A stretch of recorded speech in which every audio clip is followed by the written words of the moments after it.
In the sands of time, beneath the eternal gaze of the Nile, a civilization rose that spoke not in words, but in symbols. Symbols etched in stone, whispered in temple walls, and aligned with the stars above. But what did they really mean? Were they merely artistic expressions, or were they messages, divine, eternal, and cosmic? This is the real meaning behind ancient Egyptian symbolism. 1. Symbols as the language of the divine. Ancient Egypt was not a civilization obsessed with death, it was obsessed with eternal life. To the ancient Egyptians, symbols were not decorative, they were a sacred language, a bridge between the material world and the spiritual dimension. They encoded laws of nature, truths of the soul, and maps of the cosmos into images that have survived for over 5,000 years. Each symbol was a living form, a container of divine intelligence. Unlike modern alphabets, which are abstract and linear, Egyptian hieroglyphs were multidimensional and alive. Every shape had layers of meaning, literal, metaphorical, cosmic. They believed the visible world was just a shadow of the unseen, and their symbols were keys to higher realities. 2. The Eye of Horus, the path to healing and consciousness. Perhaps the most famous of all Egyptian symbols, the Eye of Horus, is far more than a mystical icon. It's a representation of wholeness, healing, and awakened consciousness.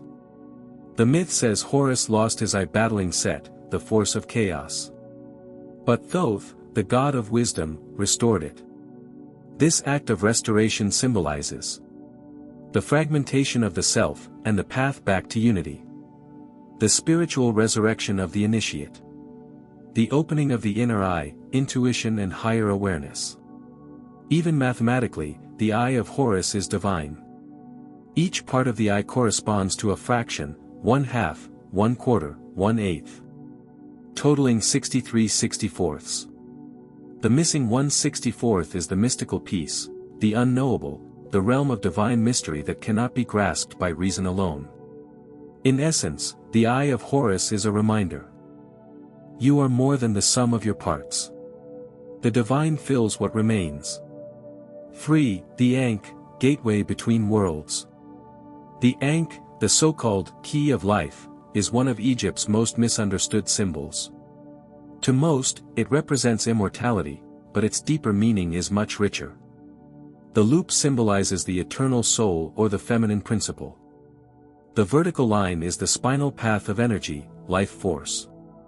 The crossbar represents balance and duality. Together, they form a symbol of spiritual fusion, the unity of opposites, the merging of heaven and earth, the eternal dance of male and female, light and dark. The gods are often shown holding the Ankh to the lips of the deceased. This is not metaphor, it's a spiritual rite, the breath of life, the vibrational energy of activation. The Ankh is not just a key to physical life, but to multidimensional existence. 4. Uraeus and the Serpent, crown of enlightenment. Why do pharaohs wear a cobra on their crown? This is the uraeus, the royal serpent, and it is deeply esoteric. The serpent represents Kundalini energy, the coiled spiritual power that, once awakened, rises up the spine to the brow, just as the uraeus rises from the forehead. It is the crown of those who have mastered the body, conquered the ego, awakened their third eye. In this context, kingship was not merely political, it was spiritual authority. Only those who became divine within were considered true pharaohs. The uraeus is not a mark of domination, but of illumination. 5. The Pyramid, map of the soul. The Great Pyramid of Giza is one of the most mysterious structures on Earth. Mainstream history says it was a tomb, but there is no body, no inscriptions, no sarcophagus suitable for a king. Mystics believe the pyramid is a temple of initiation, a structure designed to initiate the soul into higher states. Its shape reflects the human energy system: base equals body, center equals heart/mind, apex equals spirit. It is aligned with Orion's belt, constellation of Osiris, god of resurrection. Its inner chambers are resonant cavities, sound-based transformation. In short, the pyramid is not a grave, it is a gate. A blueprint of the inner ascension path. Its design is not of earth, it is a map of the stars within. 6. Ma'at and the feather, the judgment of the soul. In Egyptian belief, after death, every soul is judged by the goddess Ma'at, the principle of truth, harmony, and balance. Your heart is weighed against a feather. If your heart is heavier, if you've lived with deceit, cruelty, or selfishness, you are devoured by Ammit. If your heart is light, you ascend. This is more than mythology. It's an eternal truth. Your soul carries the weight of your actions. Your destiny is determined by your internal alignment. Ma'at is not judgment from above, it is your own higher self measuring your readiness. 7. Gods as archetypes of cosmic forces. The gods of Egypt were not mere idols, they were spiritual principles dressed in form. Thoth, ibis-headed, equals divine mind, memory, and moon energy.